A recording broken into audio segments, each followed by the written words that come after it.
yang luar biasa, salah satu ibadah banyak yang beliau catat, banyak yang beliau karang. Di antaranya adalah pembacaan zikir ratib yang disebut dengan ratibul haddad. Itu disusun oleh beliau Habib Abdullah bin Alwi al-Haddad. Mana ratibul haddad ini tidaklah beliau menulis itu, melainkan beliau mengambil semua zikir-zikir di dalam susunan ratibul haddad tersebut, semuanya bersumber dari Rasulullah Sallallahu Alaihi Wasallam dan memiliki keutamaan, memiliki keistimewaan yang luar biasa daripada zikir-zikir tersebut. Karena sebagian besar zikir-zikir yang ada di dalam kitab Ratibul Haddad itu adalah zikir-zikir yang dianjurkan oleh Nabi Muhammad untuk kita baca, baik itu di pagi hari maupun di sore hari, atau paling banyak kebiasaan daripada salaf itu baca Ratibul Haddad itu bainal isya'i. Baca Ratibul Haddad itu bainal isya'i, antara maghrib dan isya. Untuk apa? Mengisi waktu antara maghrib dan isya itu dengan hal-hal yang lain. Jadi ada beberapa waktu yang harus kita perhatikan.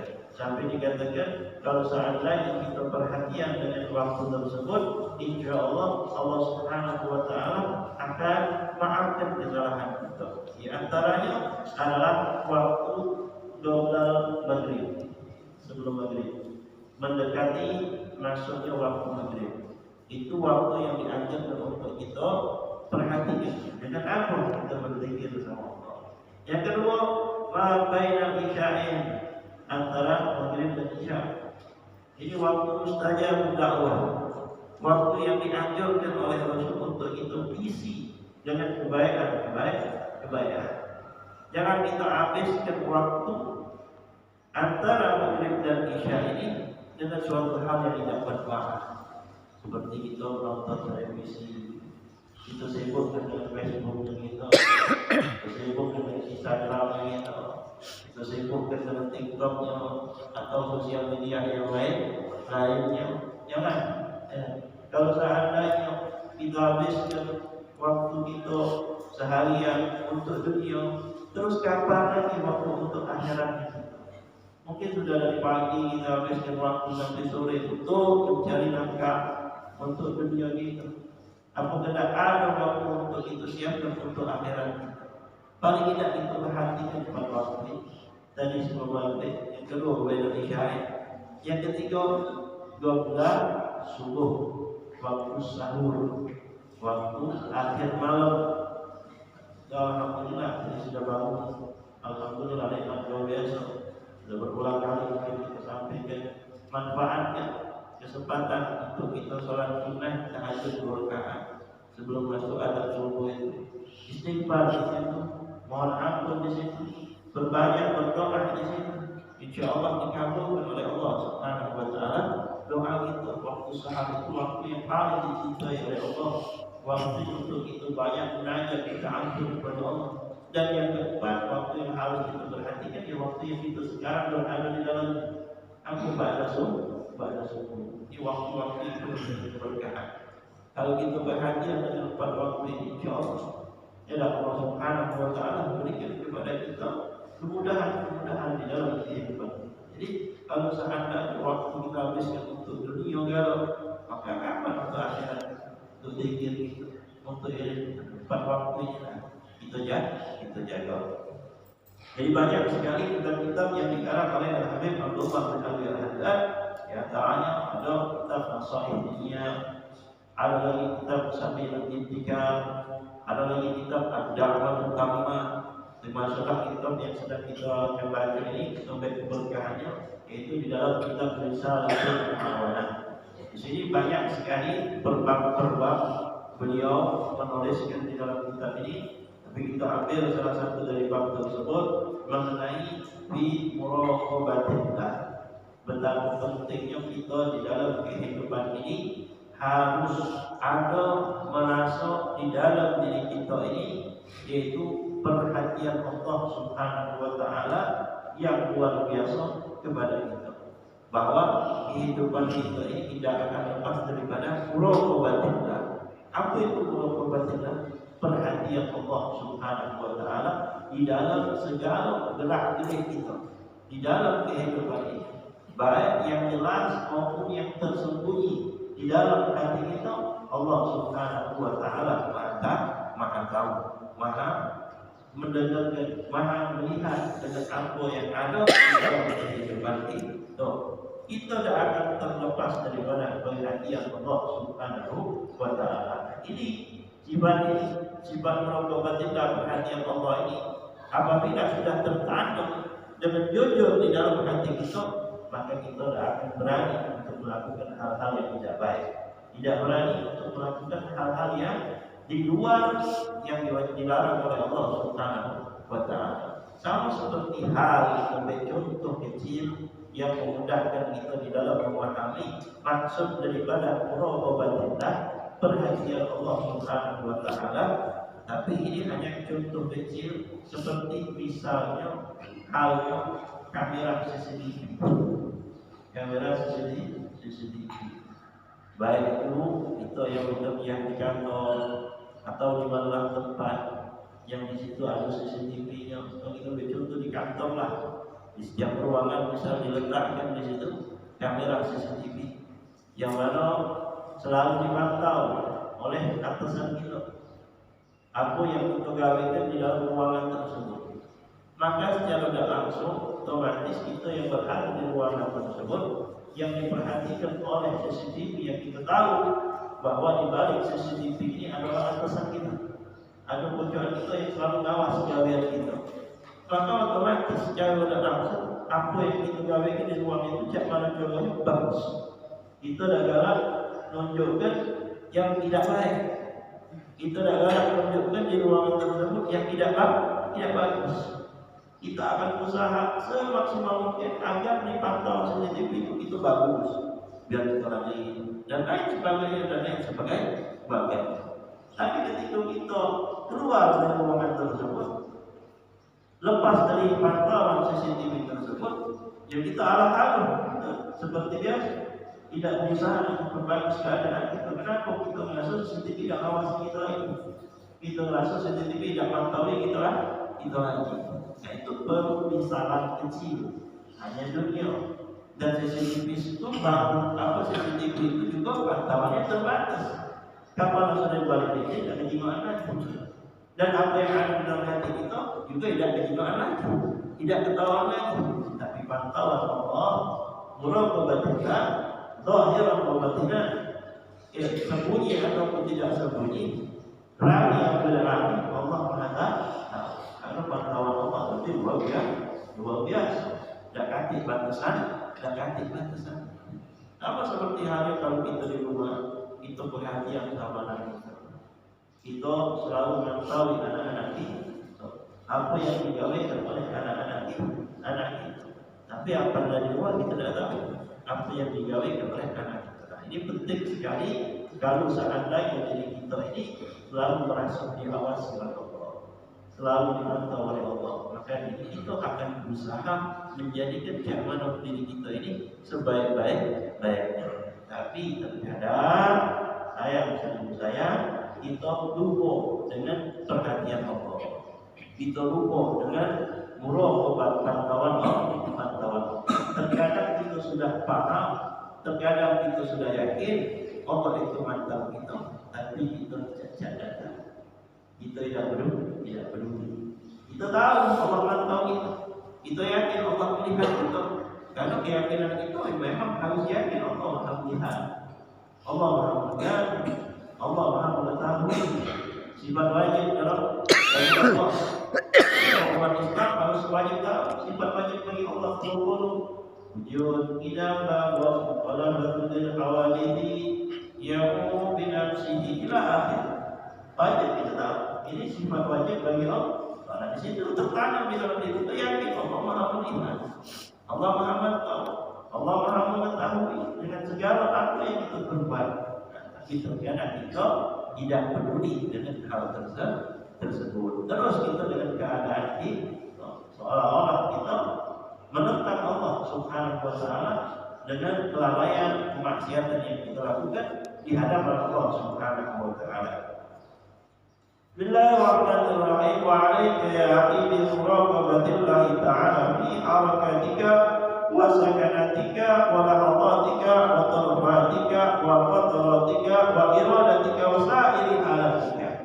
Di sini Imam Haddad mengingatkan kepada kita, wahai muslimin, wahai saudara-saudaraku, dia agar hendaknya engkau selalu memperhatikan perhatian Allah kepada di dalam gerak-gerikmu, di dalam setiap aktivitas di dalam kehidupanmu. Bahkan di sini Imam Haddad mengajarkan kepada kita harus kita juga perhatikan di dalam hati kita apapun yang terlintas di dalam hati kita. Kenapa? Karena semua itu tidak lepas daripada hawa Allah Subhanahu wa taala. Wastashir qurbihi minka.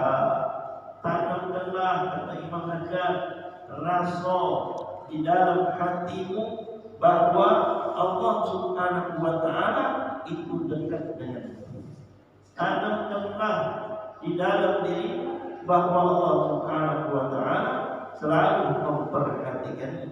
Sebagaimana di sini Imam Haddad katakan, wa'lam annahu nadirun ilaika wa muttali'un 'alaika la yukhfa 'alaihi minka khafiyatun. Ketahuilah, kata Imam Haddad, bahwa sesungguhnya Allah Subhanahu wa taala nadirun ilaik.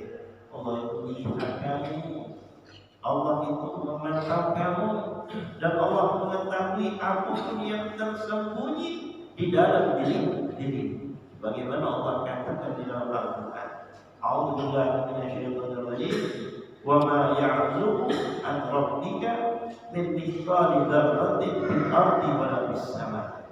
Allah sudah sebutkan dalam Al-Quran, wa ma ya'zubu, kata Allah, tidak ada yang luput di dalam diri kita an rabbika, dari Allah Subhanahu wa taala, min mithqala dzarratin, sekecil apapun itu. Dzarrah ini ulama mentafsirkan lebih kecil dari biji atom, sesuatu yang tidak terpantau dari mata, apapun itu lebih kecil lagi bisa. Kalau kita teleskop ada banyak yang lebih kecil, yang lebih kecil yang tidak tersorot teleskop bisa ada. Tidak, Allah Maha Tahu. Termasuklah amal soleh yang kita lakukan. Maya amal mithqala dzarratin khairan yarah. Walaupun manusia tidak tahu, tapi Allah tahu kebaikan kita. Maya amal mithqala dzarratin khairan yarah.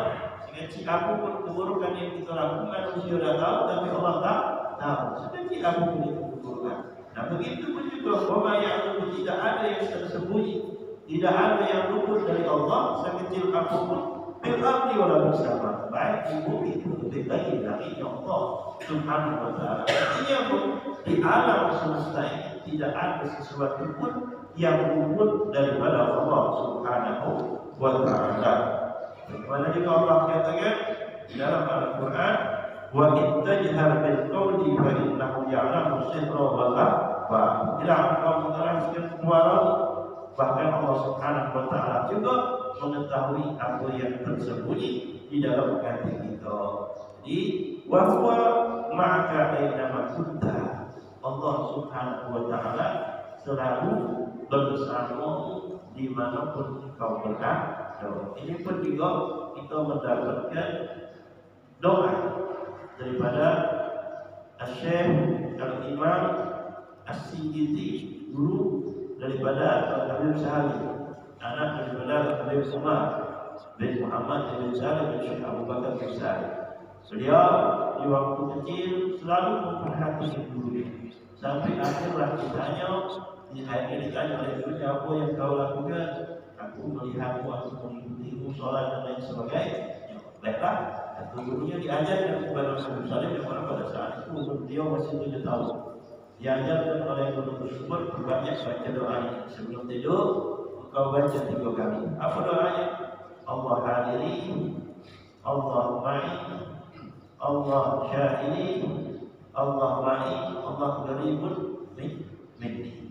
Jadi diajarkan baca Allah hadiri, Allah ma'i, Allah syahidi, Allah nadiri, Allah qaribun min. Baca 3 kali sebelum tidur. Terus akhirnya subhanallah diamalkan oleh Abu Sa'id sampailah beliau memasuki usia balik. Kata Habib Syekh Imam Sagiti, kalau kau amalkan ini doa, insyaallah kau ketika masuk balik kau akan terjatuh dari perbuatan maksiat. Kau terjatuh dari perbuatan yang dilarang oleh Allah Subhanahu wa taala. Artinya apa? Ini doa memiliki mana Allah hadir, Allah selalu bersamamu. Allah ma'i, Allah bersamamu. Allah nadiri, Allah melihat. Allah syahidi, Allah selalu menyaksikan Allah dari ini, Allah dekat dengan aku. Diamalkan oleh Habib Sa'id sampai saat ini. Beliau selalu membaca itu dengan memahami maknanya. Beliau mengatakan dia memang benar-benar dirinya terjaga daripada melakukan perbuatan buruk, daripada perbuatan maksiat. Di sini kita bisa mengajarkan anak-anak kita yang masih kecil. Sebelum mereka tidur, kalau ada kesempatan untuk kita menemani anak itu sebelum tidur, apalagi mereka yang masih kecil, kesempatan itu. Maka dari ilmu bersekolah atau ilmu kedokteran juga, kesempatan orang tua itu untuk mengajak anaknya sebelum tidur itu bercerita dengan apa yang dia alami. Segi kedokteran itu juga bagus. Apalagi ketika dia tidur, kita ajak mereka dengan membaca doa, termasuk doa tadi yang sudah kita sebutkan. Allah hadiri, Allah ma'i, Allah syahidi, Allah qaribun min. Kalaupun mereka belum paham, ya insyaallah mereka paham dengan sendirinya zikir-zikir yang harus dibaca sebelum dia tidur. Ini kita ajarkan kepada anak-anak kita yang masih 4 tahun sebelum dia tidur. Kita paksakan kalau seandainya ada di rumah, kalau tidak itu seluruh rumah, agar mereka istiqomah dan tidak baca zikir-zikir yang kita dapatkan. Alhamdulillah hadis ini mereka hafal. Mereka hafal walaupun terkadang kita tidak tahu awalnya, kita tidak tahu pangkalnya. Zikir-zikir yang kita ajarkan sebelum tidur, subhanallah, mereka hafal dan sendiri. Terus kata Imam Haddad, bahwa maka aina lakunka, dia selalu yakinlah Allah Subhanahu wa taala selalu bersamamu di mana pun kita berada. Bijibbi wal ihadati wal iktidar wa yadullukum al hidayah wal i'ana wal ibtin kunta min al abrar fastahi min maula akul hayat. Maka malulah kau kepada Allah Subhanahu wa taala dengan sebenar-benar malu. Ini Imam Haddad ngajar kepada kita, malulah itu sama Allah. Sebagaimana seorang datang kepada Imam Hasan Al-Basri yang meminta nasihat karena dia ingin taubat. Mungkin pernah kita sampaikan kisah ini. Seorang ahli maksiat dia ingin taubat, datang kepada Imam Hasan Al-Basri minta untuk dinasihat. Kenapa dia ingin taubat? Hanya kita baca sikap ini hanya dinasihati oleh Imam Hasan Al-Basri. Baiklah, aku akan nasihatkan kau. Kalau kau mengamalkan nasihat ini, maka insya Allah kau akan kembali kepada Allah. Artinya kau akan jauhi maksiat, kau akan tobat kepada Allah Subhanahu wa taala. Pertama, apa kata Imam Hasan Al-Basri?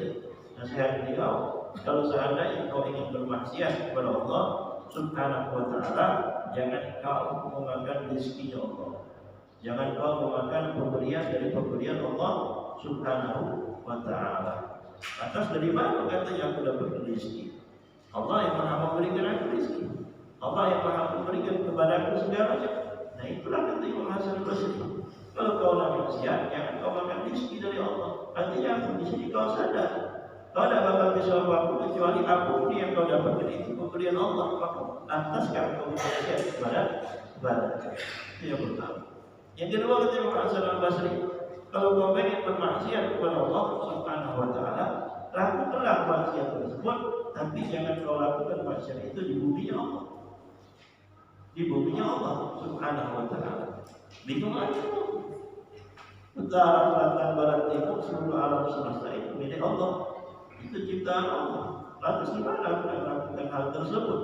Karena Nabi Allah menjawabnya. Ya, alam semesta kita Allah. Kita tinggal di bumi Allah. Lantas pantaskah kita maksiat di tempat yang Allah Subhanahu wa Ta'ala berikan sama kita? Yang ketiga kata Imam Hasan Al-Basri, kalau kau nak maksiatlah, tapi di tempat yang Allah tidak melihat engkau melakukan maksiat tersebut. Oh, bingung kita. Ya, di tempat yang Allah tidak melihat engkau melakukan maksiat. Kira-kira di mana? Allah tidak melihat itu. Kita yakin di dalam hati kita sudah yakin Allah itu maha melihat kita. Allah itu maha mengetahui kita. Tahu, tapi apa yang masih membuat kita karena berani melakukan hal yang dilarang oleh Allah. Seolah-olah kita menganggap Allah tidak tahu, tapi di hati kita tidak baca, kita tidak bohong dengan zatnya Allah Subhanahu wa Ta'ala. Maka kata Imam Hasan Al-Basri, apakah pantas kau makan nikmat rezeki dari Allah, kau tinggal di bumi Allah, kemudian kau bermaksiat di hadapan Allah Subhanahu wa Ta'ala? Ayat ini dinasihat lagi oleh Imam Hasan Al-Basri, kalau kau ingin maksiat kepada Allah Subhanahu wa Ta'ala, maka ketika malaikat maut jemput engkau, ingin mencabut engkau tolak. Engkau mau kaget, jangan jemput sekarang, jangan kau cabut ruhku sekarang. Aku tidak begitu. Inilah daripada malaikat maut. Malaikat maut itu kadang-kadang tahu, kapan memang tidak tahu ya. Mati datang kapan? Kalau seandainya kita satu menolak malaikat maut dan nyambut ruh itu, maksiat mau kata Imam Hasan Basri. Yang kelima kata Imam Hasan Basri apa? Kalau seandainya kau kaget ditarik oleh malaikat maut untuk masuk ke neraka, kau bisa menolak tarikan malaikat maut tersebut, maksiat apa? Akhirnya beberapa lagi tersebut yang cukup Imam Hasan Basri. Aku beri Allah, yang kau lanjutkan lagi nasihat. Aku tidak sanggup lagi dengankan. Aku tobat kepada Allah Subhanahu wa Ta'ala. Tidak lepas di dalam kehidupan ini dari apapun nikmat pemberian Allah Subhanahu wa Ta'ala. Maka fastahi min maula, akulah ya malulah engkau kepada Allah Subhanahu wa Ta'ala. Dan kita enggak selalu sama Allah. Dia tak malu sama siapa lah. Atas kelalaian kita, atas dan bagusan kita, malu kita sama Allah tadi. Malunya sampai nak ketemu lagi dengan negara. Kamu malu pernah melakukan hal yang tidak benar, atau malu pernah melakukan kesalahan, malu gitu. Dan tidak pernah ada rasa malu itu ada dalam diri kita kepada Allah atas apa yang kita lakukan di dalam kehidupan ini. Wajibkan anda yang lakukan itu dengan maka usahakanlah jagalah dirimu agar tidak Allah Subhanahu wa Ta'ala melihat engkau dalam keadaan engkau melakukan yang dilarang. Artinya jangan sampai kita bermaksiat kepada Allah. Wala yang qadaka haitsu amarka, jangan sampai Allah melihatmu dalam keadaan engkau meninggalkan kewajiban yang telah diwajibkan oleh Allah. Ka'annaka wa'budhu ka'annaka tarah fa in lam takun tarah fa innahu yaraka. Dan sembahlah Allah Subhanahu wa Ta'ala seakan-akan engkau melihatmu. Wa in lam takun tarah, kalau seandainya engkau tidak bisa melihat Allah, yakinlah Allah Subhanahu wa Ta'ala melihat. Ini adalah al-ihsan. Rukun agama ada 3. Pertama rukun Islam, kedua rukun iman, ketiga al-ihsan. Kalau rukun Islam ada 5, rukun iman ada 6. Al-ihsan apa? Al-ihsan ini anta'budallah ka'annaka tarah fa in lam takun tarah fa in lam takun tarah fa innahu yaraka. Apabila beribadah kepada Allah seakan-akan engkau melihat Allah. Kalau seandainya Allah tidak melihatmu, yakinlah bahwa Allah Subhanahu wa Ta'ala melihat. Ini al-ihsan yang harus kita pegang. Bahwa setiap apa yang kita lakukan, Allah Subhanahu wa Ta'ala melihat itu. Allah Subhanahu wa Ta'ala perhatikan kita. Wa mata ra'aita min nafsika takasulan atau ta'ati aw ghairan ila maksiati, apabila kau dapatkan dirimu malas untuk melakukan ketaatan atau kau dapatkan dirimu lebih condong untuk melakukan kemaksiatan, maka insyaallah kita lanjutkan lagi di pertemuan yang kalau seandainya Allah Subhanahu wa taala izinkan untuk kita bertemu lagi, kita bukakan dalam kitab ini lagi, insyaallah taala. Mungkin yang bisa kita sampaikan pada pagi hari ini, insyaallah sedikit banyak yang bisa kita manfaatkan, bisa kita amalkan di dalam kehidupan kita sehari-hari, dan seolah kita yakin bahwa setiap gerak diri kita apapun itu yang kita lakukan, bahwa semuanya itu tidak luput daripada Allah Subhanahu wa taala. Kalau kita malu melakukan hal-hal yang buruk di depan manusia, kenapa kita tidak malu melakukan hal-hal yang lebih buruk lagi, yaitu meninggalkan kewajiban apalagi bermaksiat kepada Allah Subhanahu wa taala. Jadi penting yang kita perhatian dengan muraqabatillah, dengan pantauan Allah yang tidak tidur, pantauan Allah selama 24 jam, yang mana pantauan tersebut tembus zahiran wa batin. Nah, a'udzubillahi minasyaitonir rajim. Bismillahirrahmanirrahim. Alhamdulillahirabbil alamin. Allahumma shalli wa sallim ala sayyidina Maulana Muhammad wa ala ali sayyidina Muhammad. Allahumma ja'alna ala jalan mahmuma wa tabarrana ba'id wa masuma wa la ya'mina shay'in wa mahmuma. Allahumma ya muhammil aqwal qawlina hadana wa ahsana wa aqbana ila azmin al-habib ya Allah azza ta'ala bihamdihi wa bilal a'la yadiya. Sallallahu ala sayyidina Muhammadin wa ala alihi wa sallam. Alhamdulillahi rabbil alamin. Taqabbalallahu minkum. Taqabbalallahu minkum.